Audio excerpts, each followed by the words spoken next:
Gentlemen, welcome to the Wednesday Call Live. Now, let's hear from our host, Andy Albright.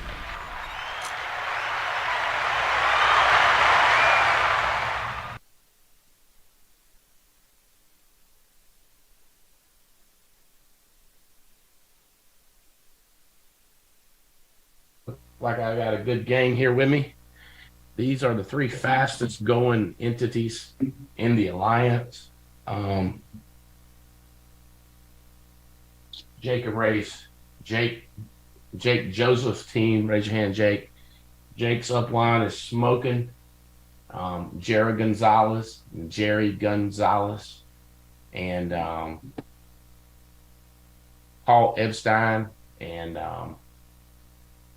Joseph Dukes, all the way up to Levin Tovich. So that's what you call, y'all hear what I said? When you got a couple like this that goes 0 to 100,000 and there's 6 down in your group. So when the 6 down goes 100,000, see what I'm saying? That depth creates volume. It's going to explode it out. I'm always looking, like if I like the more I like a hierarchy, the more I like a team, I'm looking down in depth trying to find somebody like Jake and Bray to blow up. The more I don't like a team, if I don't like a team, you know what I'm doing? I'm looking down in depth trying to find somebody that'll blow up. Make any sense? People say, why are you looking for depth? Because I want to create the volume. You get paid off of volume. We had this sharp girl said, you ought to pay us off of recruiting. I said, we do pay y'all for recruiting. When you recruit somebody and they start selling, you get paid. She said, I know, but you should pay us before they recruit. I said, why don't I just send you a check because you're thinking about recruiting? How about that? She said, I like that idea. I said, that's a dumb idea. It's not going to happen. I'm not paying you for thinking about recruiting. I'm paying you when you recruit, you get somebody selling. That's what we're going to do. Because that's when we get money, we're going to pass it out. Another thing we don't do, we don't pass out money till we get the money. I'll tell y'all a secret. One of the secrets of life is right here. When you start talking on the phone as much as I do, your throat starts killing you. Get you some of this stuff right here. It's a tea. It's unbelievable for your throat. I've been on the phone. I've been living on the phone. And messed up my throat. Gotta have throat coat. This stuff's like magic right here. That's right. So, Jake, you and Beret have not been overnight sensations. On the other hand, your graph looks absolutely, you could go from this corner to that corner. It's just a 3 years of just never, just always. Now, that's not to say day to day, week to week. Don't be silly, people. That is, overall, his group has just went up like that. I mean, I'll probably show you a graph of it. I'm pretty sure I got it right here. I took a picture of it. But Jake, if you would, by the way, Jake is one of the teachers at the convention coming up in Dallas. Oh, here we go. Check this out. What do you think about this right here? Good 1 stuff. year, Looks 2 like years, 3 year. Can you see that where it says one hell of an investment? I said to his upline, I said, man, all the money you poured into this group, one hell of an investment.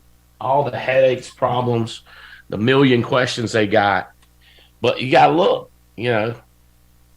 quality people to start with don't have quality growth. Is that you? Yeah, that's you, Jake and Beret Joseph.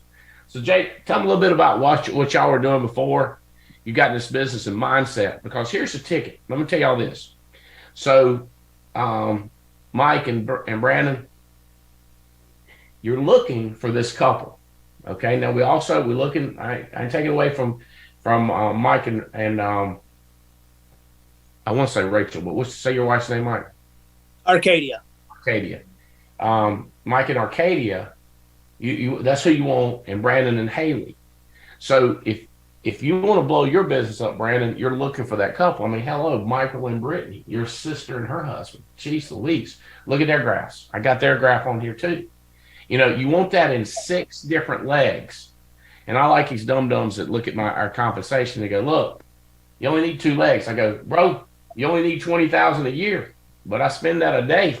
I mean, it ain't what you need. It's what you want, baby. You know? Some people say, it ain't what you want, it's what you need. I go, all right, whatever.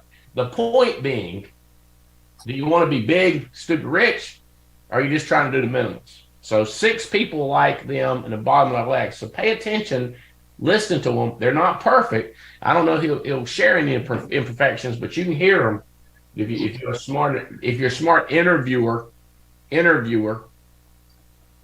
because we're looking. Okay, Jake, light them up. Awesome. Hey, you guys can hear me good? Coming in clear? Loud and clear. Awesome. Well, hey, I appreciate you having me on here. You know, I've always I've heard it from multiple people in the business, and you know, I just want to see it at the table. And I look at the the 3 other gentlemen on here, and I'm like, it still blows me away that I get to be together with you guys and associate with y'all. So, Jake Joseph here in Rio Rancho, New Mexico. My wife, Ray. Beautiful wife, Ray, better looking half there. We've been here, yeah, like Andy said, you know, pushing on full time 3 years now. You know, before this, I think both of our backgrounds, you know, growing up, Ray always watched her parents work for themselves. I watched my parents work for themselves, and kind of see the flexibility and the freedom and what was out there. You know, they took risks. Some of them may be smart, some of them maybe not so much.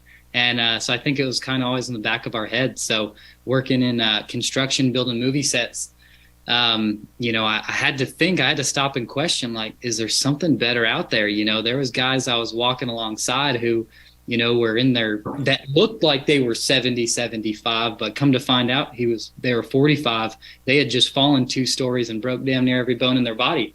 And I was like, is that where I'm going? Is that what I got to do, is put on bags even after I break every bone in my body and keep going? So was always looking for something. And for Ray was working at a doctor's office, real minimal pay, real small hours, you know, full time with the kiddos and going to school. So we were always looking for something. We just didn't know what it was. And the Jared Gonzalez, you know, over a dinner table one evening, shared with us, hey, you should get your insurance license, check this thing out. And really, you know, we came in for the money. You know, we were told make an extra $500, and we stayed for the people, got around the culture, started associating. And we were like, we didn't realize there was leaders out there like the 3 men on this call with me that were there to help you and lead you, because, you know, I came from I didn't grow up with a silver spoon in my mouth.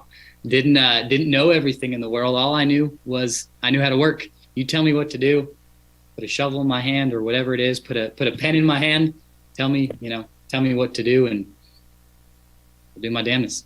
What age were y'all, and were you married? When we started? Yeah, we were married when we started here.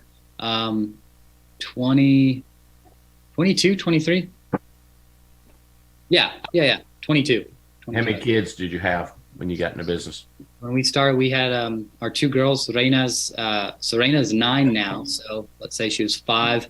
And Catalina, she's 6 now, so she was 2, 3 years old. Yeah. Okay. Were y'all, so this, she's related to you, right? The girl that recruited you? Yes, yeah. Jared, yeah, she's a family friend of ours, yeah. We've known her. She was there in the hospital when our older daughter was born. She saw her brand new baby. Friends of the family, not a blood relation. No blood relation. No. Okay. Okay. So you're interviewing them. So I'm interviewing you. Does your wife have a job? When we started, right? You're asking? Yeah. Okay. Yeah, she had a job. She was working real part-time at a doctor's office. When I say real part-time, maybe less than 20 hours a week, that's for sure. So you got a guy working in construction, climbing ladders, carrying a sack of concrete, shingles, swinging a hammer, He's not some sophisticated Yale graduate, right? Not no Tar Hole graduate or nothing like that. He's just construction guy. Any education? Did you go to school for anything, Jake? I had graduated high school. I did maybe 2 weeks at a community college, and diapers were expensive, so diapers and formula. So I went to work. So, now that's what you got. Somebody that decided to go to work, obviously had kids young as hell, 22 with 2 kids. I would be like, I would definitely say, how long have you been married? So if I'd have asked you, how long have you been married? When we let's see. So we got married. I was 20. So we were married 3 years when we got started. Yeah, we'd been together though. Probably closer to 7 or 8. So what I'm trying to find out is that their kid together? Is there another spouse? Is there another daddy or a mama? So I'm just thinking through, are they going to be able to work around calendars and schedules? And, she's part-time 20 hours. So that means he's got his kids kind of under control as far as sitters, because I will ask somebody up front, how are you going to handle that? I don't say, it's not going to be a problem. We can work around it. We'll build it onto you. You can work from home. I'm going like, what are we going to do? How you going to handle the kids? So I'm interviewing and saying, if I interview you at my corporate, and I'm going to pay you $25,000 or $35,000, and you live an hour and a half away, I go, listen, that's an hour and a half from here. You don't want to drive that far, do you? Because sometimes they'll go like, no. I go, then why are you interviewing for this job? Tell me. Well, it's the only person that tried to hire me. I go, and it's an hour and a half. Are you going to move? Because I'm not going to keep this interview going on and on if it don't make no sense. You hear what I'm saying, Jake? And if he said, no problem. My mama lives right next door. She keeps kids all the time, and his mama, and we have no problem. We work, we travel, we do bands, we do concerts, we travel, blah, blah, blah, blah. Okay. But now I've heard that, and I can't unhear that. So later on, you can't come at me with the kids. I'll be like, didn't you tell me? Not, I understand. Like, I didn't understand when I was interviewing you. I'm not going to understand now that we got a job to do, now that we got a game on this weekend. In Dallas this weekend. We can't have no excuses. We got to show up, right? This is game time, national championship, national convention. So my recruiting is an interview, but I am recruiting them. I call it pushing and pulling and pushing. I'm not interested if they're not capable. And they feel it. They don't feel I'm going to slobber all over them. Because then later on, when I ain't slobbering, because I'm putting in wit, because I ain't going to hover over one daggone leg all my life. I'm putting in more wit. I'm not going to be there all the time. They need to know this is how it's going to be. It's a business, not a get rich easy, not a do nothing pyramid. This is a business. We work. I'm looking for a worker. I'm going to make some money. Telling everybody's part-time ain't got to work much, then you're going to get a bunch of part-time people that don't work much. But if you're telling everybody you got an opportunity, we go to work, we make a killing, now your company's going to grow a lot bigger. So, okay. Dental assistant, you say she was? Or is that what she used to do? At the time, she did do dental assisting, but at the time when we started, she was working at a smaller scale doctor's office doing FFA, like physicals and blood work and allergy shots and B12 shots and stuff. So, yeah. All right. So, Brandon, same thing. High level, when you got started, I'm the one that kind of recruited you, moved you this direction. What was the skinny with you and Haley and married and kids and, all that status, education? So I met Haley my last year in college at State, and I got a job out of college. We were just dating. We dated for 5 years before we got married. We got married in 2019. But all throughout that time, Andy was talking to me about the business, and I grew up differently than you did, Jake, right? Like, I didn't grow up watching my parents work for themselves. I grew up watching them work for someone else, and really kind of my frame of mind at that point was they made 100K collectively, right? And again, this is years ago, so I know I'm not trying to say I grew up like begging for food or anything.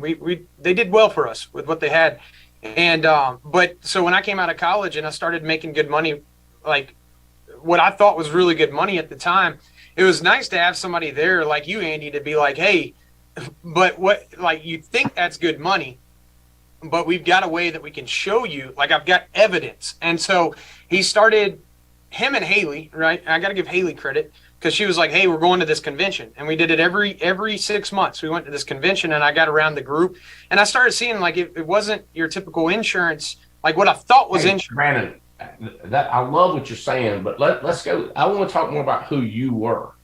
Oh, okay. You with me? Like y'all's business is just blown up. You got to find somebody like you. So your education, Haley's education, your job experience, her job experience, your parents, you did good. Her parents, if I'm interviewing you and Haley, what am I learning about your education and who you are? You with me? Yeah, sure. Your resume. Yeah, NC State graduate, 2014. Had a job in college where I was recruiting IT folks. Led me into IT recruiting. So I was recruiting high-level software engineers all the way up to VP of technology. I was recruiting very high-level people. Started making good money after my first year. I was making over 100K. I worked my way up to over 200, and then took a management position, which put me back into the 100K area. Made 160,000 my last year. Haley at the time was working with a event planner. So she had two different jobs she was working. She was working an event planner with a wedding planner. And then she was also working at a venue. So she would work the weekends, sometimes with the wedding planner, and then she'd go right over to the venue and work that. She was a day of coordinator there. And so, obviously her parents grew up differently. They were always in business for themselves. And she pushed me to do this, right? But that's the background that we had. We were living in Raleigh, North Carolina. We moved down to Treasure Island, Florida, to build out the business here. And we're kind of in the process of moving back to Raleigh. Yeah. So this is a little unusual because it's my daughter that he's dating, but that's still who you're looking for, right? And by the way, Haley was interviewing when she was dating, right? I always told her, our kids, interview them before you date them. Find out who they are, right? And, obviously, well, it was obvious then. Quality person, quality family, quality education, quality background, athlete, so many things about him that she started dating. She hung out with him. And then, but now if you were interviewing another couple and the daughter's parents make an insane amount of money or decent money, they're self-employed, she's educated, working really two different jobs, he's got a six-figure income, that's who you want. They're not as easy to recruit. They're not, I'm desperate, I'll do anything you say. They're not going to say that, but they're intelligent. They respond to text. We recruit people today that are, combined family income, 50 grand, 80 grand, don't respond to text for 2 days. You're like, oh my God.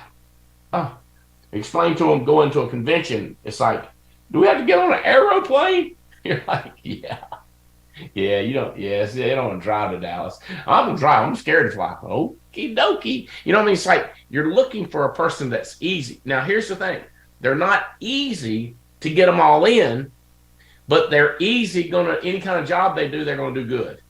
Any kind of job they do, they're going to do good. So if you have a person that's done stuff in the past, here's the other thing. So you were, how old when you got your license, Brandon? 2022. Were you 22? It was 2015, so I'm now 30. 7 years ago. Yeah, 23. So 23. So you got 7 years from now, this is what you see. Because a lot of people, they say, oh, he found Brandon. Yeah, when he was 23. He was not as gung-ho about everything. He wasn't gung-ho about leads. He wouldn't, I mean, there's so many things. And if you think about it, Brandon, a lot of it, it's hard to even remember how you thought. because you've changed in 7 years because of the education, the brain, the brainwashing, the getting your mind right, the books that you've read, the people you've hung around. You forget how you thought. But you get somebody get started when they're 50, they're going to remember how they thought, and a lot of times they think the same way. Like when they're 57, they're thinking the same way when they're 50 because it's so ingrained.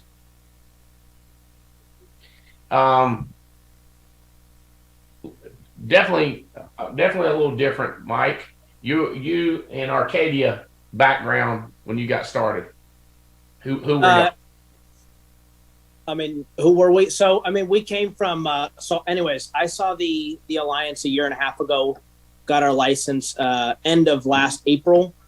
And honestly, didn't see it at the beginning at for what it was. Didn't even know that there was an opportunity to recruit, any of that kind of stuff. And I just, I came from a network marketing background. I was in the company that Nick Greco and some of the other people that you've heard about came from. And, just who I was is that company went through insane momentum from 2010 to 2017. But I joined that company when I was 21, and I was kind of I wouldn't say a loser, but just I hadn't worked on myself. I didn't have any credibility with my contacts. And after the 6-7 years of personal development, there was a ton of people that got rich. I mean, we had well over 100 people, 200 people hit a level called IMD, which is 500 to 600,000 a year. We had hundreds of people do that, so I watched people. It was very painful. I watched people come in 6 years after me and go to the top right away. They already had success in previous business. They were hungry. They had credibility with their contacts, things like that. And by the time I went to enough events, I figured it out. Then the company started having challenges. And so, my ticket got punched over there. And a lot of the things I learned over there, we've been able to apply here. So 21, you got in World Ventures. Did you have a college education? No. What kind of job were you doing before World Ventures? I was caddying at a country club. So I saw World Ventures at 20. It was like it was the first. Yeah. So we're recruiting caddies right now. Like we're recruiting Uber drivers. Speak of that, Patrick, remember the IT, the data analyst guy that was our Uber driver, super sharp. Follow back up with him.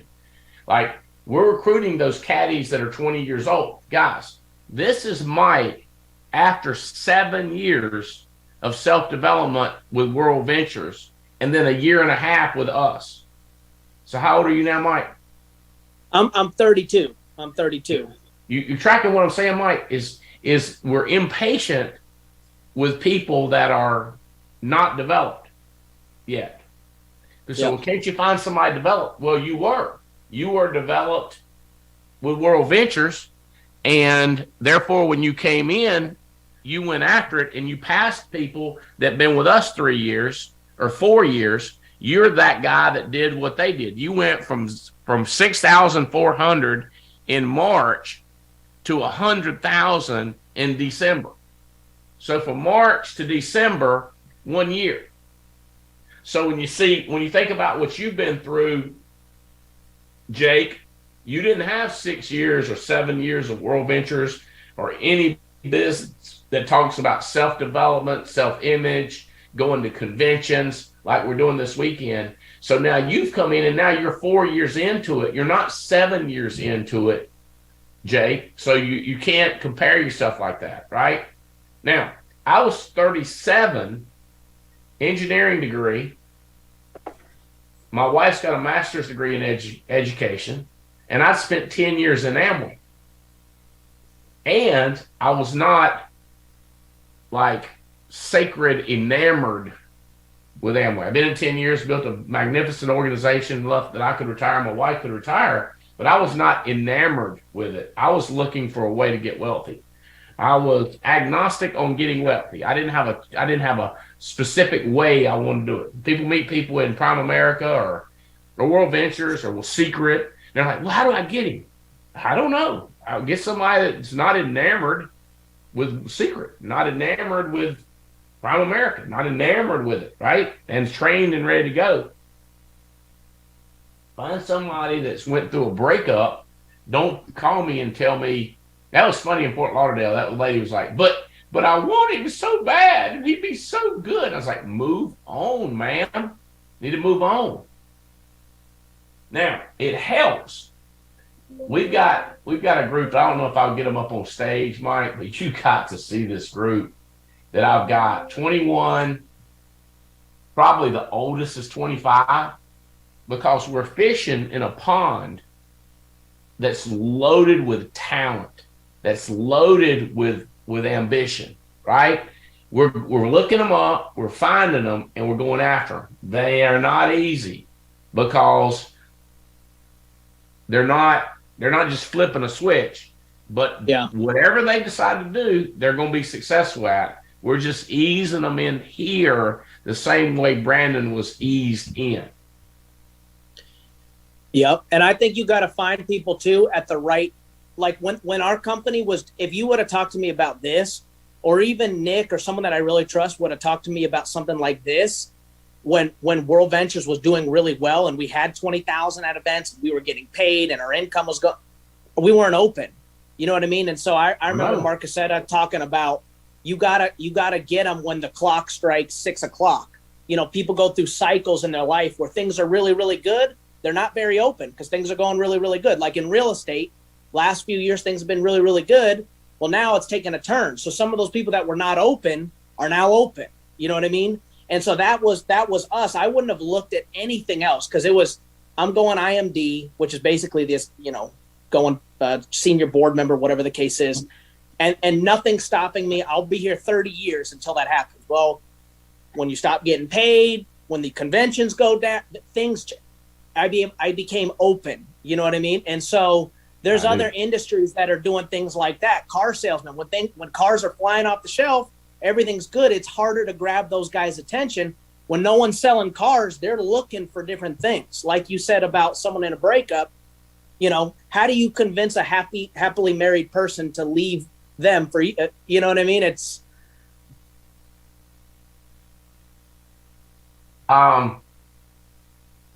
yeah. You're looking for somebody that's looking. So you can't be offended if they're not looking. The pond I'm fishing in for all these young, sharp couples, I'd say 97. I thought it would be 99. It might even only be 94% are saying not interested. So about 3 to 5% are saying I'm interested. I'm shocked. I really am. I thought it'd be 1%, but 3% are saying they're interested. But then after I talk to them 5 minutes, I'd say it's 50-50. 50% of them are a no-go. I'm 50%. Now, probably 10% of them I don't like. I'm just like, I don't like it. I don't think it's a good fit for either of us. So now let me tell you this. Once you get people, you want them to come around. So like if you have some really sharp people, Mike, Brandon, I'm texting out the ones that I'm trying to get over the edge. I want them to jump on this call, even if it's late. Who say, but we're not selling them on anything. Why are you getting them on this call? We're not selling them on it. Like the heck I'm not. With you guys on there talking about your success, and think about the huge background differences. You got a World Venture educated, you got an NC State educated, and you got a Alliance educated. Like that's where you kind of got your smarts from, right? Now, don't get me wrong. Mike's got 1.5 years of Alliance education. Brandon's now got 4.5 years of Alliance education. But we're giving people different backgrounds and different parts of the country and different stories and different personalities. Because people fall in love with business they like. So like, you know, I could make fun when you were at World Ventures. I could make fun you're making money. I'd be like, show me your check. It's more than you would believe. No, show me your money. You know, you'd be like, no, it's really good and it's going to double this year. And you're not open. Even if they're not making money, they're not open. You know why? Because they like their upline. They like World Ventures. They like Marcus Setta, who was there. They liked him. So if we can get somebody who's open to a business opportunity, they like Jake, they like Brandon, they like Mike, they're more likely to go to Dallas. You get them to Dallas, they're going to meet somebody else. I got new people, Mike, I'm connecting them with successful cross line. If there's nobody in the upline that I think they'll connect to, I'm connecting them so that when they get to Dallas, they need to go find this person, go find that person. You tracking with me? Now, Yep. the ones that are saying no, the 97% that are not interested, I still have their contacts. We're going to hit them again in 90 days. Every single one of them, we're going to hit them again in 90 days and see if they're open in 90 days. Because once you got the right type of a person, I stayed with Danny Johnson for 13 years. Not good. I wish I'd have got him way earlier, but since I got him, he's been successful. So I'm not letting people go, especially if I got good quality person that I know it's worth it. Okay. All right. Now, so a little more of Mike when you got in. Like, what did you think? What were you thinking, and what do you wish you was thinking if you had to do over? Like, you've grown pretty fast. I mean, up to $100,000 a month in just 1 year. What would you change that would have made you grow faster, made you grow more profitable? What things do you see that you kind of advice to? You got some brand new people on here. They're looking. They don't see what you say. Yeah. So, and I just kind of chatted with you about this. I think last week, just about some things that we fell short on. Or, I mean, not that we were doing bad, but I mean, you always want to grow faster. I mean, anybody that's really, the right type of person wants to. You don't want to hit that, because business is growth plateaus. You don't want to be going backwards too long, because sometimes you can get in that rut and stay there for a while. So when you grow up and you plateau, what you do at the plateau determines if you get out of it. And so I looked at when we grew really, really fast, we did a lot of recruiting, and you don't want to get into that management mode. So one of the things I think that we didn't do as well at our first year, just because we didn't know, or I have no idea what it was. I don't think we sold people hard enough on leads, buying enough. We were trying to be too profitable on the leads rather than volume based, and this is, I think I heard this from you, and I don't even know if you remember you saying it, but I really didn't get it till like December. You said, would you rather be the guy that's making $400,000 a year and spending 30? So you're netting 370, or be the guy that's making $6 million a year, but spending 4 to make the 6, you're netting 2. This guy's netting 370. Well, this guy's more profitable. Yeah. Who's making more money? And this guy's got more write-offs too, so I didn't really get it. And it makes your life easier because you have staff, things like that. But the thing that we struggled at is a lot of the people that we brought in didn't have the same sales skills. Where you take like a Megan Wood or a Bell or a Hutch or someone like that, they're a lot more profitable now than at the beginning. Well, you got to get enough leads at the beginning to even get to that point, and we weren't having people spend enough money to even get to that point, because when you're new, you got to make up in numbers what you lack in skill, and for some reason we just thought everybody would be as good as me, Nick, and Rachel, and some of these other guys, and they didn't. And when we started hearing what Michelle Colin and Stephanie Rodriguez and Megan, what all these other people were spending on leads, I'm like, we dropped the ball. First of all, they've been in insurance longer. They know the products better. But they're getting way more leads. How are our people going to compete with the people that are A, better, but B, spending way more on leads? It's just, it doesn't work like that. So, it's like the lottery draft pick. We were playing the thing with the ping pong balls, and it's like, trying to bet on black 36 rather than black and red. You know what I mean? It's just we weren't giving ourselves enough chances with the leads. Yeah, it would be like if you could lower the basketball goal to 6 feet. You know, we used to play with 6 feet goals when we was little. A lot more fun than playing with a 10-foot goal. You know, but it's not legit. I don't care. We're looking to have fun.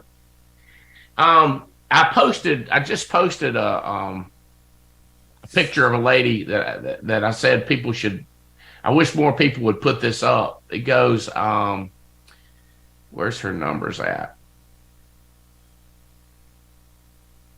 She put her numbers up for the day. It was not shocking. Here it is. 65 dials, 4 door knocks, 15 connects, 10 appointments. So she talked to 15 people, but only booked 10 appointments, and only 6 of them showed up. And she wrote 3 outs for $28.87. Okay? This sounds good or bad. It sounds like $2,887 to me. How many people you got writing $28.87 a week?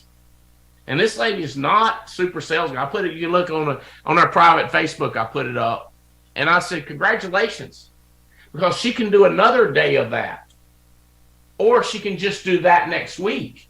Even that 2,800 times 3 is $10,000 a month. How many people you got writing $10,000 a month? But you can't book 16 appointments off of 3 leads. Yeah. And I love these people that are trying to get them on the internet, and they're just so proud of themselves that they got a lead for free. And they got that lead, and they want it. It's like, oh my God, I've got this lead, and I've got to get it, because they got to get it, because they ain't got 40 leads. They got 1, or they got 2, or they got 3. And as opposed to a lot of us who are not so worried about, if you go to an expensive restaurant, you don't want to see seeds in your watermelon. You just want the heart out of the watermelon. That's the easy part. If you buy 40 leads, the 10 sales you get are easy. But if you only got 4 leads, oh my God, you can't. There's all seeds. It's all rind. It's all, you just don't know. It's tiny. It's hard to win if you're shooting for something so tiny. I get it that it's cheap. I tell you what, here's an idea. Don't travel. Don't go anywhere. Don't have any nice food. Stay at home. It's the same thing. It's same. Not buying leads is like staying at home. Like if you're never going to go anywhere, you don't need no money. If you're never going to try to get $1 million a month, you don't need no leads, because you're not trying to get to $1 million a month. I mean, have you not seen? I want to say this. Some people are like, have you not seen how the compensation works? And that was a great example. 6 million and only keeping 2. But when the true thing is, spend 6 million and keep 4. But don't try to get paid 6 million and try to keep $5,800,000. You're trying to keep it all because you didn't invest.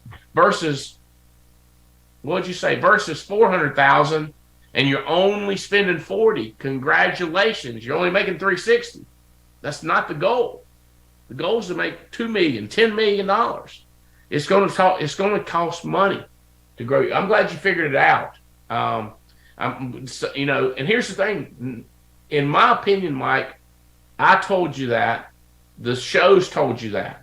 But maybe if I'd have grabbed you by the collar, you with me? Like, I'm going to blame myself.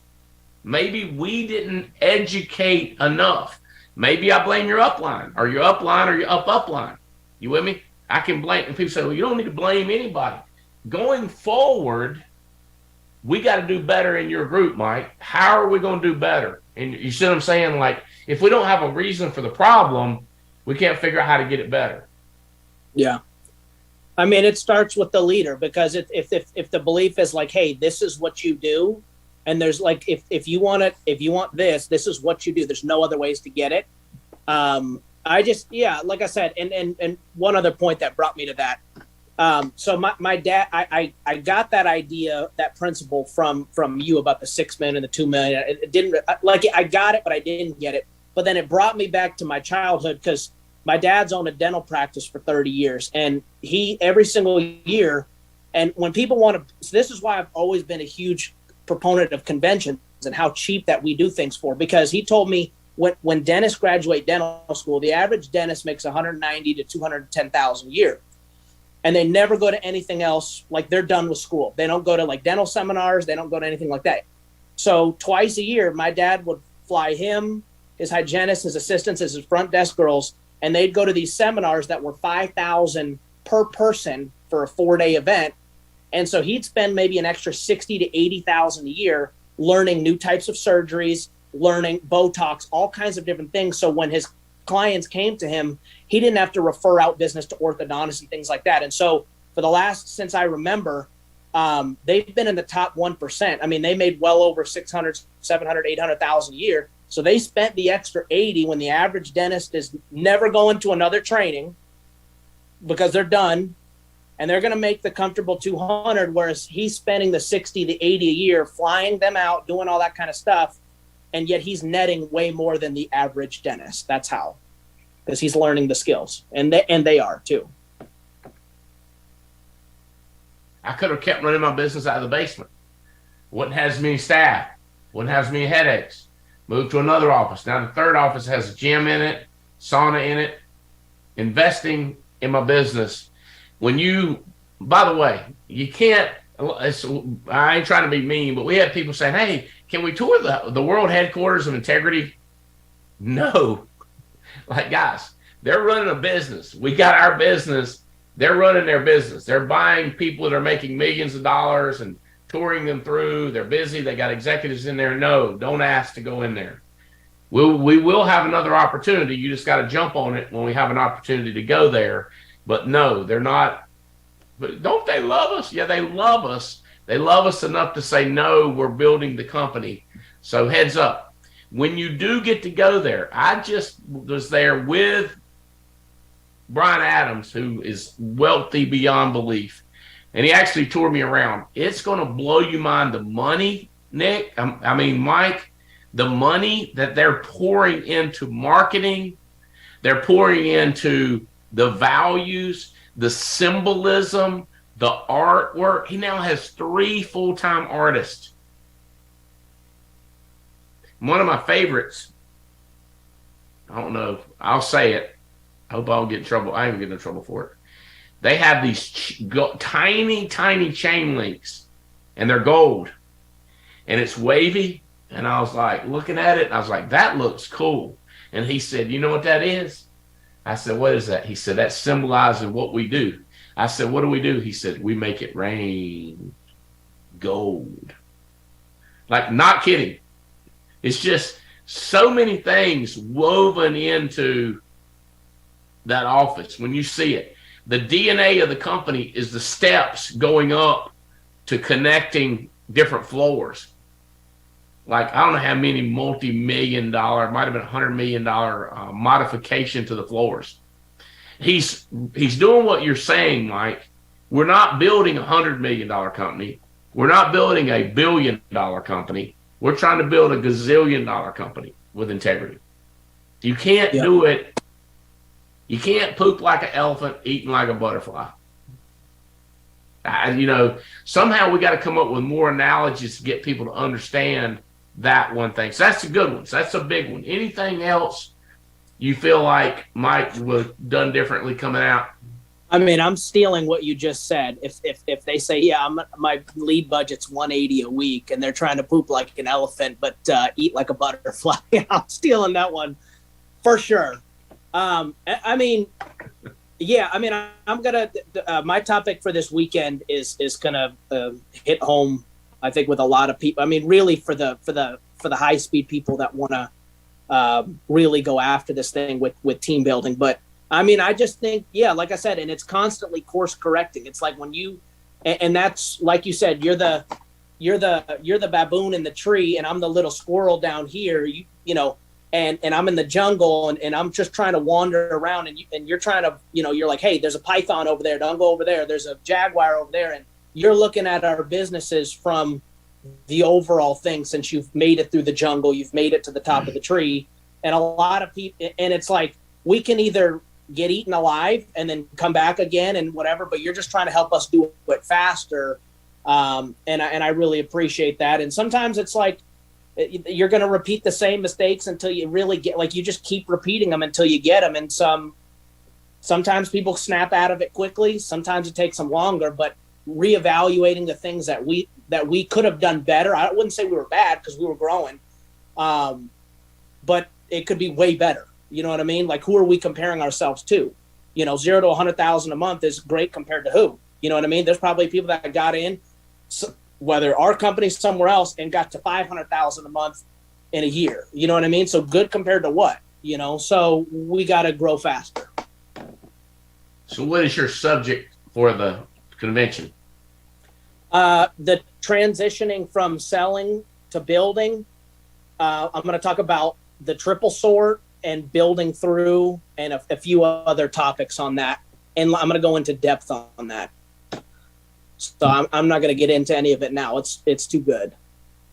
But Good. I'm excited to hear it. I'm going to be on the front row. Same with you, Brandon. You've been around a few years and you've learned a lot, done a lot. You obviously have a fantastic, productive, profitable business. What do you feel like you've learned that if you look back, you go, man, it would have been great if I'd done this, if I'd have done that? I got to start with, I wish I would have been way more aggressive with everything in this business. I mean, I look at, from the sales side, I wish I would have gotten my teeth kicked in more. Like, I wish I would have gone and really taken a beating. And to a degree I did, but I just think about how could I have been more aggressive there. Definitely got my teeth kicked in, had some wins, but I would have been way more aggressive. Same thing on the recruiting side, though. I wouldn't, like,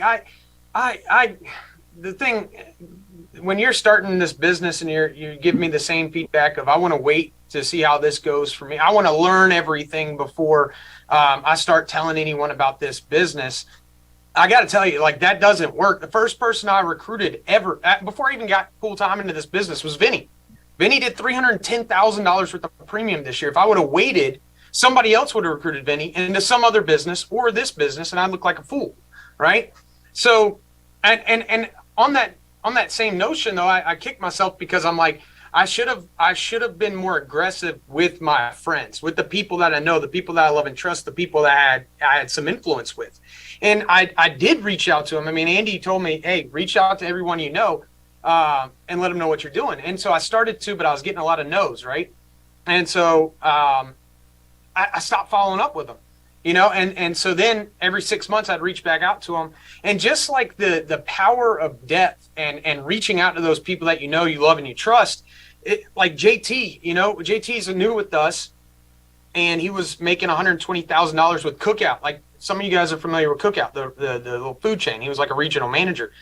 And it's like what Mike was saying. It's just, you never know when that timing's going to come. So you got to stay on their mind about what you're doing for them to think about reaching out to you. Because me and JT had talked about this business. Timing wasn't right? That clock hadn't hit 6 o'clock for him, or whatever you just said, Mike. I liked it. So it was, I would have just been way more aggressive. The other thing that I would have done is I would have gotten better at analyzing the shortcomings in my business. One that's kind of been apparent here lately is the leads, right? For whatever reason, we got this lead culture now that's been developed. And I ain't saying throughout the whole alliance. I'm just talking about myself here. But we buy leads as we need them. That is a joke. We do not need to be buying leads as we need them. We need to have consistent lead flow coming in. Like, I think about it and I'm like, okay, Brandon, what'd you do when you first got started? Got a GMR set up. What'd you get other people to do? Get a GMR set up. Now internet leads come along. Hey, guess why we sell internet leads? It's a lot easier to get somebody to buy a $10 lead than it is a $40 lead, until you explain to them what cost of acquisition looks like, right? So I wish I would have gotten better at understanding, like, looking at my business as a business owner, seeing where we're falling short, and having not sending out a blast message on a Facebook Messenger or WhatsApp, having one-on-one conversations with people about, hey, have you thought about this? Getting their mindset to what I've developed over the last 4.5 years, and not forgetting about that, right? Because like you said, Andy, you do forget. Like, it's easier for me to tell somebody, hey, buy $10 leads. It's so much easier than saying, hey, you need to get 15 to 20 A0s a week, and then you need to get an A1 GMRs. A lot easier sell for us. And that's the lazy coming out of me and not really pushing them. But I know what works. Direct mail. So I'm going to be pushing that. Now, we got to have a supplement. And that's the other like the social media stuff. I'm looking at that as a supplement. If you're dealing with somebody who's telling you only to do, like, we're never going to work leads, we're just going to do social media, they are really cutting you. They're really cutting your income. Right? So, yeah, I think that's a big one for me, was analyzing my business. But again, up front, you got it. Like, when you're first getting started with this, just that aggressiveness it matters. It's like, I know if I go somewhere with Andy, I've got to get to that person before he does. Like I told him, we were sitting in a suite the other day, and I said, don't talk to him. I'm already talking to him, right? Like, I know what he's going to do. And I don't want to be that guy sitting there on the sidelines like, well, man, he got another good one. So I would have just been more all-out aggressive. You've changed a lot. I mean, as far as that type. And tell them, even so, my daughter pointing to you, go get them. Mm-hmm. Yeah, and your wife's good at it too. They don't let you. I mean, it's funny. I won't even. I'll be in the moment, right? Just enjoying my time somewhere, and they'll be like, Jane or Haley will walk up. You don't recruit them, I will. Like, I mean, it's funny. It's like they're waiters, waitresses, valets, DoorDash. Jane's one of the most valuable recruiters we got in this business. Haley's right there behind her. Haley's aggressive with these people.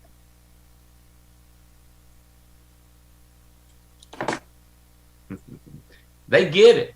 One more person, that could be the magic person. And if it's just a $10,000 producer with a 10% spread, that's $1,000 a month. That is shoes, pedicures, manicures. I mean, one person. And she's funny. Jane was telling me, she's like, I was fired up about the person that brought the grocery store. I spent a little time with them. I said, we ain't even calling them. Not, I'm scared, they're too sharp. No, the sharper they are, the more aggressive we are. It's almost the opposite of, it's like the more money you want to make, the more leads you buy. Oh, I'm trying to be very, very profitable. I'm going to buy no leads. Like, what is very profitable to you? What does that mean to you? You must be, that's when, I mean, no offense to the non-NC State boys, but that's when you're talking to an engineer, he's looking at you going like, are you just dumb? You know what I'm saying? Like it's not, it's like, it's just not rocket science wizardry. You want to make as much money as you make. Yes, you want to be smart about your expenses, but if you can buy $1 and if you can spend $1 and get 10, wouldn't you want to try to give away 10 so you can get 100? Hello. But I get it, because I've dealt with so many people that don't get it. Like, I get that people get it, but I'm like, So overall, just more aggressive, Brandon. Traveling. How about traveling, Brandon? And have you seen the results of, if you go to a room, you got 5, 6, 7, 8, 13, or even 50. It's a big meeting, but even if it's a small meeting, how much does the connection change? I mean, it's just like this. If we were sitting in a room, if we were at conference together having this conversation, it would be so much different, right? That's why in-home sales are so much easier. But when you're traveling to your people, you find out so much about them. You find out so much you won't find out from a phone call or a text message. You get to meet their significant other, hopefully get their approval if they're on board. I've had wives kick their husband in the ass and they get moving, right? Just because we went and sat down with them and talked with them, showed them the opportunity. And it's more about who you miss, I think, if you don't go travel. So let's use Danzel as an example. Like, you went out and saw Danzel. Wasn't even on my radar, right? Like, I didn't know about Danzel. Danzel got licensed in like a day, right? We trained him. Not kidding. 24 hours. Yeah. Got his license on a Tuesday, was out there on a Thursday running business. Had 17 appointments between 2 days. But if you're not going to find out as much, this is what I tell some of my leadership group, is we're not going to find out things from their upline, because their upline's likely not doing the things that we're telling you to do, which is going down there, traveling out to them. Got a sharp guy in Atlanta right now. As soon as it's the direction that you're given. Boone, when we get back, get on a plane, fly up to Atlanta, go do ride-alongs. Get out there. Like, Mike, I've been so impressed with what you've been doing, man. I see you on Facebook all the time. Like, you find someone, you go there. It works. Like, I think it's Michigan Man or something, right? It's like you went out there, spent time with Michigan Man. Now Michigan Man's on your leaderboard. It's not a secret. It's just it's an investment. Like he showed that graph of Jake and Beret. How much time did Mike and Noel and Jara spend with you guys? How many times did they fly out to do meetings for you? How much time did they spend building a relationship with you? That's called windshield time. Windshield time. That's what you call it. I love it. I'm going to talk about that on Sunday. It's called windshield time. You're going out there to teach them and train them, but mainly it's to build the relationship and indoctrinate them with your thinking. It's not necessarily to see that, so how you could, that's part of it, but it's mainly this and the relationship. Yeah, that's huge. And so I know, Andy, so tomorrow night, Arcadia and I, we're meeting Brandon and Haley. I think it's also about being intentional. So two things. So after we get off this Zoom, I think one thing that we could all do, we all have people on our team. So we look at, we just did the VIP contest for the top 10 for base shop, who's got the most people going.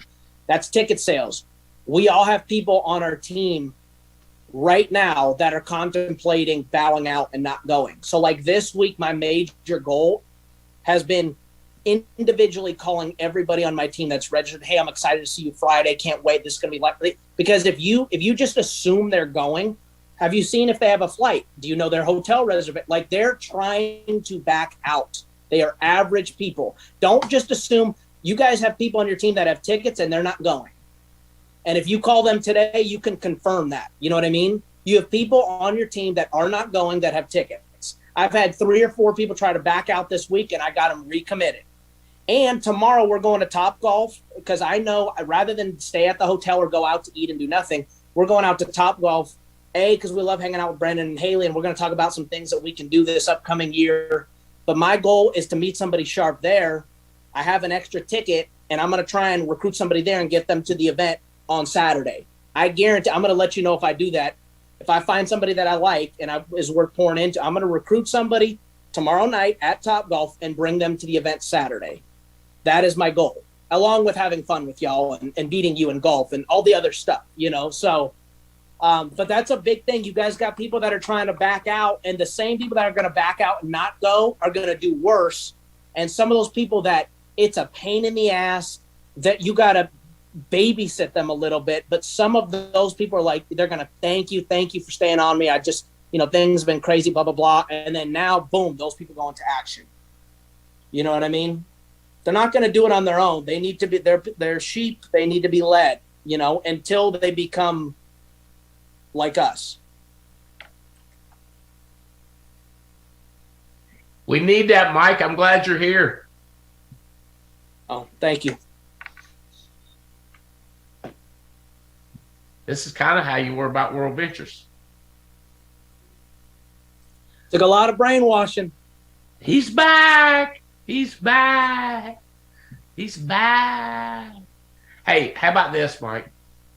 Wouldn't it be crazy if you had 3 people start doing like they think they're as good as you, and they have the self-confidence as you, and they start doing what you're doing? Wouldn't that be crazy if Bob and Mary and Tina, if Bob and Mary and Tina would just, wouldn't that be crazy? Oh, yeah. You should get Bob and Mary and Tina to talk to Marcusetta.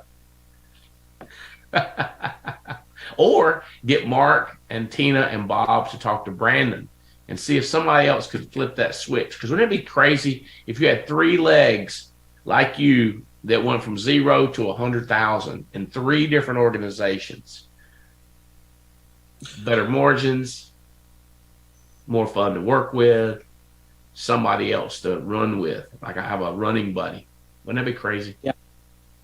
Yeah, and I think I think Brandon, I think Jake, I think myself. I mean, we all have people that are on our team right now or not on our team, but could be on our team based on the people that we get there that are better than all of us. I mean, if you drove, I remember Marcus said this at an event. He goes, and we were in Dallas or Phoenix. I don't know where he goes, and we had about 9,000 people. This is when I first joined. He goes, the amount of people, if we drew a 10-mile radius around this stadium right now, the amount of people that are in that 10-mile radius, there'd be dozens and dozens and dozens of them that would go to the top level if someone would reach them, that are better than anybody in this room. That's how much talent there is out there in the United States.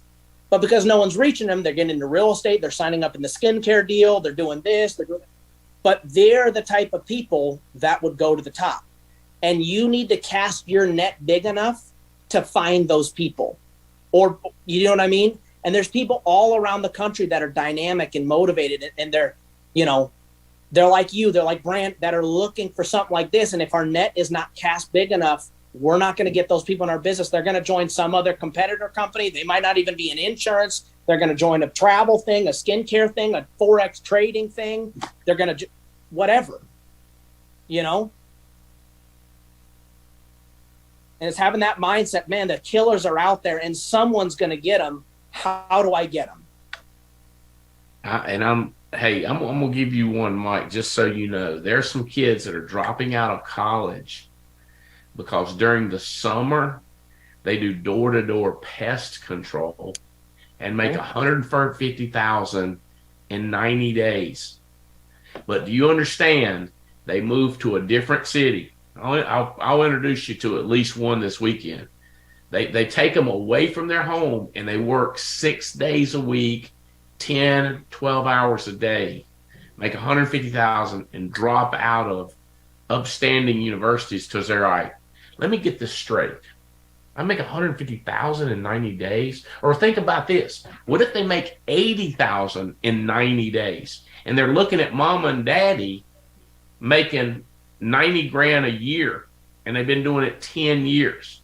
And then whoever's coaching them says, see, but they get them to work. That's the key. They're not taking out for the summer and working 20 hours a week because they said pest control is the easiest money in the world. All you got to do is work 1 or 2 days. They're like, guys, during this 90-day window, we're going to make as much as we can. Then they're hooked. You with me? Now I'm telling you, I was shocked. I was like, pest control? Like, yeah. I said, oh, my God. What do you do to sell it? I mean, what are they doing, spraying water? I mean, how do they pay the commissions like that? And I go, I don't know. I was like, I know. The sales part of it is the biggest expense of getting people to do pest control. You know what I'm saying? In other words, if I'm going to come to your house and spray it and keep rodents and termites away, I got to get you to be willing to give me $800. You give me $800, I got to give a salesperson $200. Because you need more houses.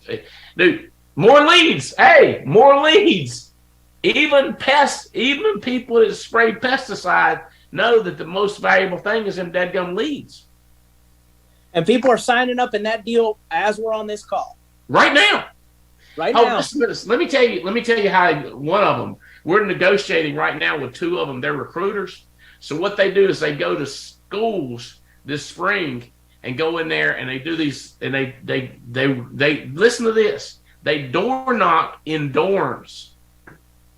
Hey, listen, what are you doing this summer? We've got this unbelievable thing. We go door to door selling pest control, and I can show you how to make $2,000 a week.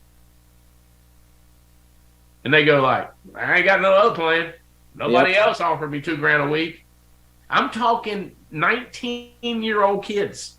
Not kidding you. I'll show them to you. Like evidence. They're there. But now they're going, now wait. So you do the same sort of craziness? I said, yeah, but it's legit. You're doing mutual home on Transamerica. And I go, like one of them's like, I can't do this door-to-door thing for the rest of my life and make $200,000. I was like, all you're doing is going around in a circle making $200,000. You're not building and he's like, yeah, that makes sense. I got into Monopoly to get out of the game, not to stay in the game. Right. But if you're making $200,000 selling insurance, now you got the money to build your business and travel and recruit and build a staff. somebody else to do your pending. What a business. 22 years. It's been so much fun. Last night, last night, had a guy crying. He's like, I can't go, man. Had a list of everything went wrong. I said, bro, you're going. I just kept telling him, you're going. This morning I texted him. I said, do I need to wire you some money or what? I mean, we want you to go. We believe in you. Now I got it all figured out. See you in Dallas. All right. But I mean, it was touch and go. One dude. This dude might be the one that turns our whole company around. I'm sorry, Mike. I interrupted you. Well, no, that brought me to a second point. But it's just like the thing. It's like get good at something worth getting good at. I got these guys that, it's just like the solar guys that they're like, well, hey, I'm trying to do solar because we know that 5-6 years from now, it's not really going to be here. And all the opportunity is to make a bunch of money right now. I'm like, right. You're going to go do that, you're going to get good at something really, really, and then have to go switch careers where it's like life insurance was here 100 years ago.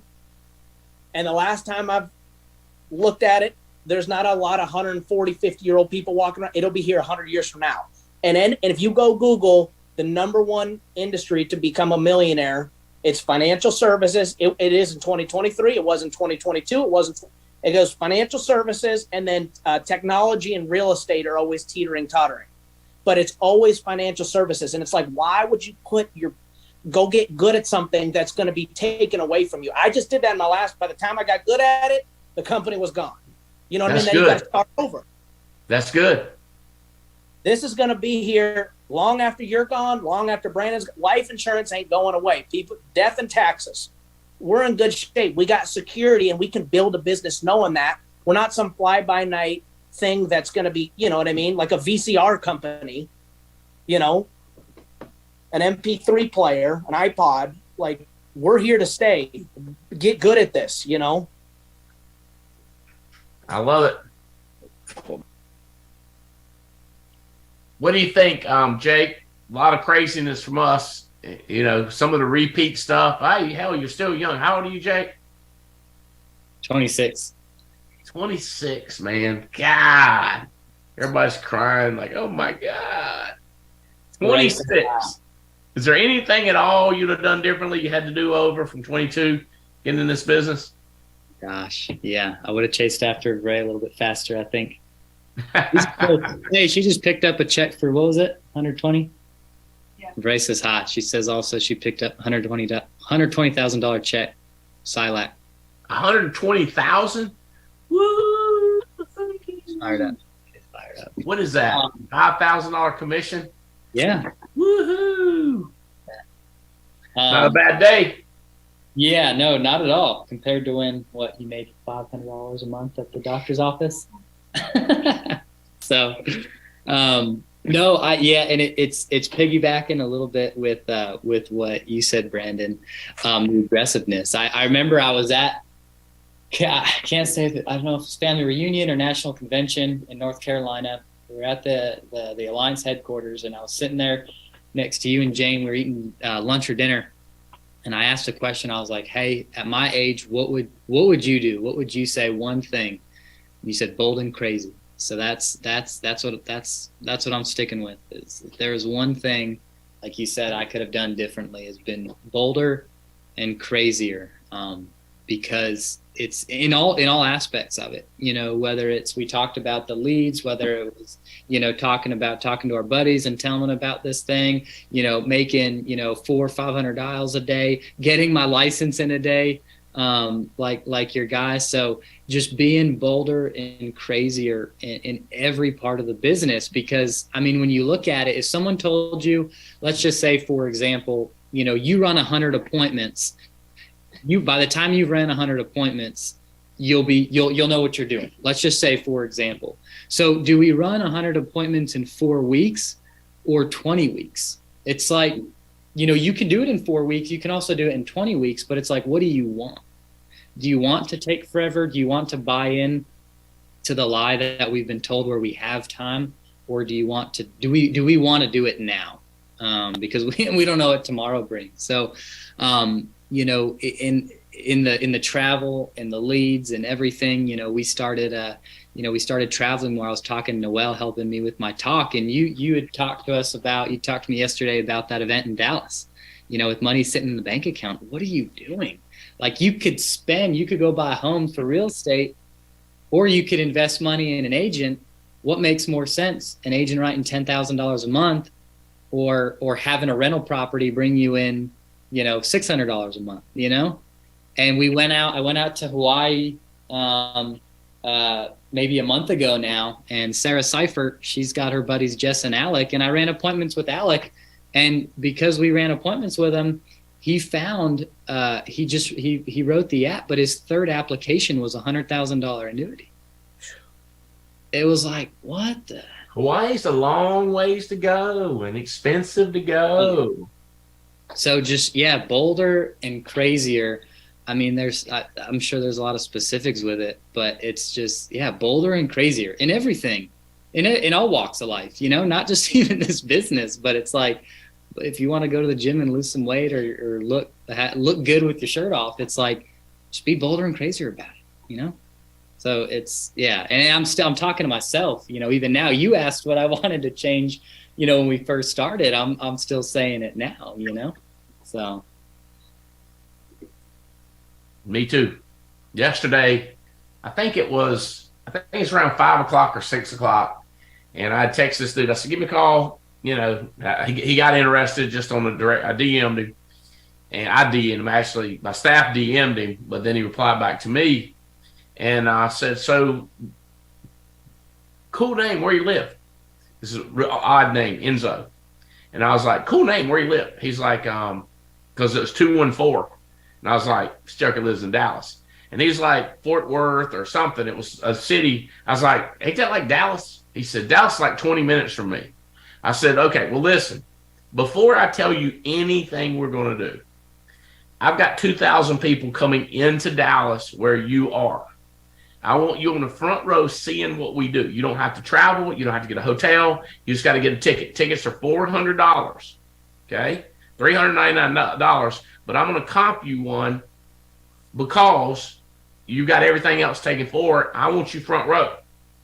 And I said, now, let me tell you a little bit. And I just give him a very high level. I hope he's listening. I turned him over to Patrick and Hannah. I don't know which one of them talked to him. Called him because he's real young. They're a lot younger than me. They talked to him and said, oh, my God, this is unbelievable timing. God's got to be involved with this. Boom, yeah. Joker's fired up out of his mind. I don't know if he knows what we're doing yet. But he was like, no, I'm going to be on the front row. So we're looking for him. We're going to get him to meet you guys.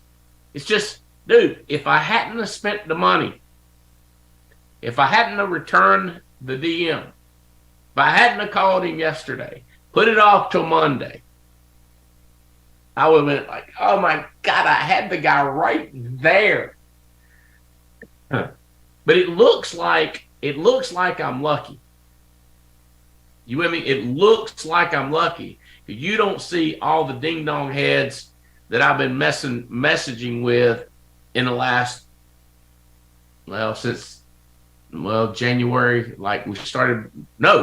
We started cranking this up December 1. It's been a lot of work. You know what? Hey, what if that's the problem, Mike? What if you have some people that know they could poop like an elephant? They know it. They just don't want to eat all that hay. They don't want to work. In other words, is it that they're dumb and don't know that buying leads will make them rich? Or is it they're going like, if I buy all those leads, I'm going to have to work?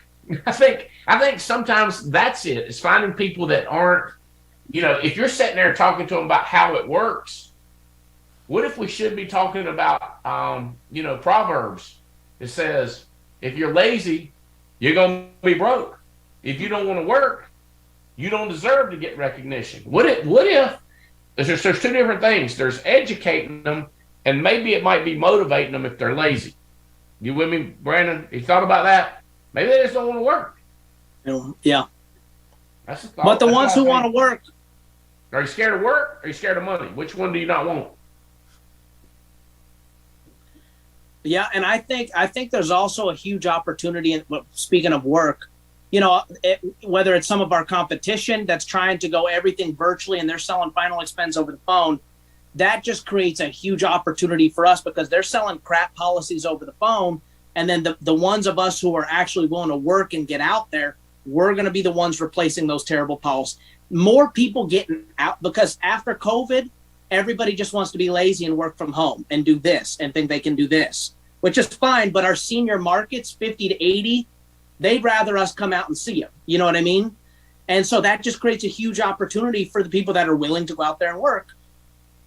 I mean, it's just, I would love to sit home and all day too, but it's like the money is out there. It's not in here, It's always been like that. If you want to be a governor, if you want to be the governor, if you want to be a congressman, senator, president, you got to leave the house. Yeah. You want to be Alabama coach, you got to leave the house. You want to be Dave Dorn, you got to go recruit. You got to go to the house. Jim Valvano, when he recruited Terry Gannon, his point guard, he played basketball at the kid's house in dress shoes. First time he ever met him. Said, I'll take you on right now. Got him outside and played one-on-one in his yard. And he said, I just fell in love with this crazy Italian. Yep. That's how it works. I've been all my life, I've studied this. Okay, yes, we're doing this virtual. I got Florida, where you at? Georgia and Arizona. Okay, so I got all three, and I got people nationwide. But I already got my schedule going. Have you got yours going? I already got my calendar. Brandon's seen me do this. I was looking at my calendar. I'm back on Monday. I've got something with my kids the following weekend, so I'm not traveling the week right after convention. But the week after that, I've got top people coming down. Mike, I think you're on, but two out of three are on the list. Of course, Brandon lives here, but Jake and Mike are coming down. I've got a CFG. By the way, pay real close attention to CFG this weekend. They're going to make more massive announcements. Y'all going to be happy. Okay. Fort Lauderdale. So the 25th, so y'all are here in Florida. We're going to do an opportunity meeting here the 24th. The 25th, I'll be in Fort Lauderdale that night. Then I'll be in Jacksonville on the 26th, Orlando at night, and I'm back home again looking for more schedule to go traveling again. I think I'm in Raleigh. We're doing Raleigh next, and then somewhere else. Nashville, Tennessee. I'm doing the 31st and the February 1st and February 2nd, Raleigh and Nashville.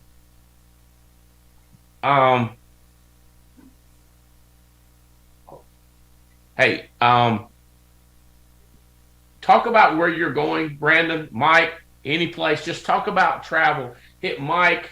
Go Brandon and then Mike. If you have stuff that other people come to, if not that, talk about who you're seeing individually. I gotta step away 1 second. Yeah. All right, cool. I'll be at all 4 of those meetings in the Raleigh area. And then I'll be moving back to North Carolina. So I'll be at the Raleigh meeting as well. And then my calendar, he's going to hate to hear this. Good thing he's away from the computer.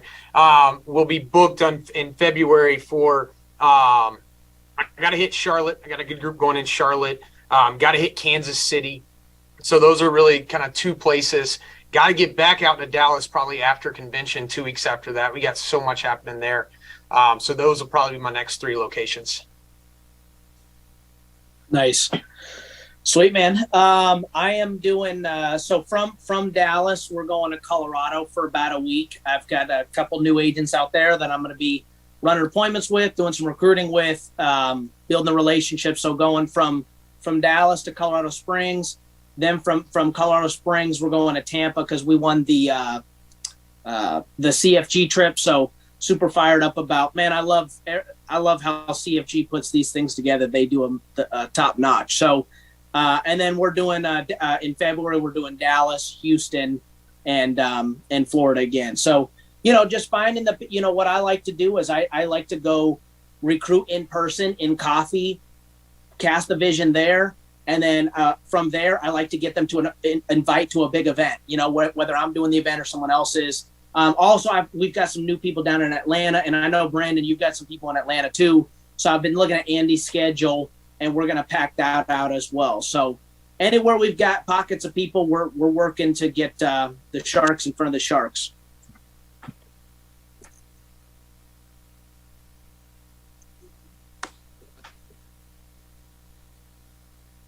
Go ahead, Jake. Sweet. Sorry, I was muted, getting that figured out. Yeah, let's see. So we'll be in Florida with you all, Mike and Andy. And then following that, I know we've got a group that we're going to be headed back to Phoenix, as well as possibly Tennessee, because I know we got so I know you're going to be there in Nashville. We got some people in depth out there in the Tennessee area, so we'll look at those future ones, and I think those are the two right now. So yeah, Florida, looking at Phoenix again in Arizona, and then possibly Tennessee. Nashville, I'll be there February 2nd. I'm about 90% sure. That's the game plan. So I would encourage y'all three and everybody else to figure out a reason to go there.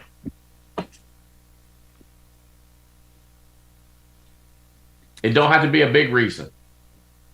This is, y'all heard this, an excuse only satisfies the one that uses it. So you need an excuse to go, not an excuse to stay. You with me? Anybody can make up an excuse and not travel. I want you to be smart enough to make up an excuse to travel. Here's the reason I'm going there. Because this person has got in class. Somebody might say, that's not a good enough reason. You go, I'm just going with an excuse to go, and that's the excuse I'm picking. You don't have to have a good excuse. You just got to have an excuse that works. I got a person that's really intelligent looking on social media. I think I'm going to go there. You go there, and you're completely wrong, but you meet the Uber driver who turns out to be a stud muffin. The gods, or Jesus, or Mother Mary, or the world is going to bless whatever you believe in, is going to bless you not being at home. Does that make sense? Like, it's not the person you're going to see, Jake. Now, here, if y'all give me 10 people, I'll get in my car and go to see you. I will bless you with my presence. That is not going to be blessed. You with me? You say, if it's just you there, Mark, I want you to have 16. We had a lady say she'd have 60. She had 16. That's where I met Danzelle. I knew she wouldn't have 60. I thought she might not have none. I've known people to promise 60 and show up with themselves. I've seen people no-show me when they were bringing 60. No, Andy. Oh, yeah, I have too. I've seen all kinds of dookie. I know the blessing is in the going. The blessing is in the leaving the house. The blessing is out away from the trunk of the tree. Staying, hanging on to that trunk, hanging on to mama, hanging on to that couch, hanging on to that TV screen or that Zoom screen. I zoomed them. Zooming them is not a good excuse to leave. You got to go to grow. Hey, heads up. When I don't think it is, I'll be the first to tell y'all, hey, I've been studying this thing. I'm 58. It's 2023. You don't need to go. I'll let you know when it ain't working. It's the ones that are growing are the ones that are growing. I'm just telling you. In business, you don't get paid to stay at home. I'm a computer programmer. You better get out of your house. You're going to get rich. You better get out of your house. Okay?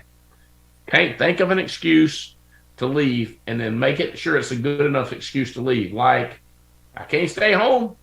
Right. There's an excuse. I don't want to go nowhere. Hey, do y'all see where I live? The house ain't bad. The view ain't bad. The food ain't bad. The TVs ain't nothing bad about it. If I've been, but it's Jesse James robbed the banks. But, banks are harder. You rob a 7-Eleven, they don't have as many machines and videos, and they can't catch you. I know, but there's no money there, you dumb crook. The money is when you leave your house. The money was in the banks for Jesse James. It's just a fact. It's just a rule. Hey, listen, by the way, I don't care if you sell over the phone.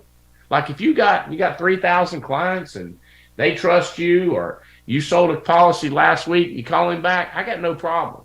But do you understand? I get to look at people's finances. I know partners that have other people. I know what their bills are. Their lead bill has to be twice as high. Their persistency is 15 to 20% less. So that means their chargebacks are more and their lead cost is high. And they work longer hours, believe it or not. You say, well, yeah, but it's no driving. Can't argue with you there. No driving. That'd be like saying, I got no lead costs. In other words, if it puts $3,000 in your bank account, why are you complaining? I guarantee you, your buddy in Hawaii wouldn't have found on the third appointment, wouldn't have found $100,000 annuity on the third appointment. Not over no dadgum. No way. No way, Jose. And I like when people have been doing this for 20 years tell me how easy it is. Like, you ain't been doing it for 20 years, ding dong head, or you've been doing it for 8. Like 99% of my new people just started. 99 of my new people just started. Don't expect them to be able to do something that you figured out how to do after 7 years. No kidding, you're good at it. Well, it's easy. I've learned how to do it. You can't teach people how to do it. All right, guys. I love y'all. Y'all are doing great. Keep them graphs going. Let's double. Let's look at Tay. Let's all. Hey, Veray. Let's all look at 10x. Not 20, 30%. Let's be bold and crazier. Bolder and crazier. Get them back online. See y'all this weekend. See you this weekend. See you this weekend.